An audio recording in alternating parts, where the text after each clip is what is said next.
একটা প্যাসিভ সরকার বিদায়ের পরে কিছুদিন পরে 1 মাস পরে বাংলাদেশে দুর্গাপূজা অনুষ্ঠিত হয়েছে।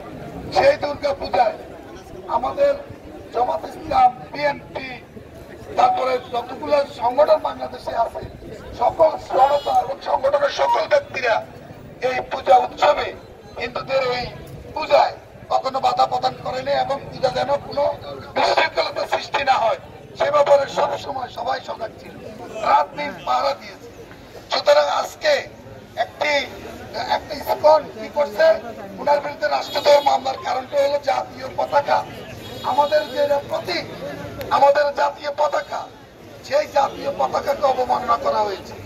জাতীয় পতাকার উপরে ইসকনের পতাকা উত্তোলন করা হয়েছে, যেটা কোনো অবস্থায় কাম্য না এবং এটা একটা রাষ্ট্রদ্রোহের সামিল। সেই জন্য তাকে রাষ্ট্রদ্রোহ মামলায় তার বিরুদ্ধে মামলা হয়েছে।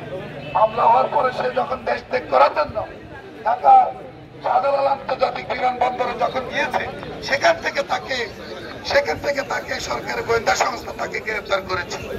এখন তার বিচার হবে, এটা তো সে আইনের উঠবে না, আমরা কেউই আইনের উঠবে না, আমরা সবাই আইন মান্য করি, এই দেশের যারা নাগরিক আমরা সবাই সে আইন মানতে হবে।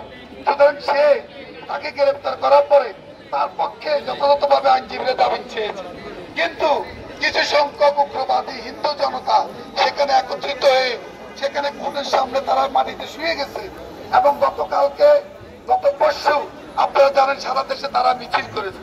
না বুঝে অনেকেই এই হিন্দুরা অনেকেই মনে করছে যে হিন্দুদের উপরে মানুষের আঘাত, আসলে হিন্দুদের উপরে কোন রকম মুসলমানদের কোনো আঘাত নাই।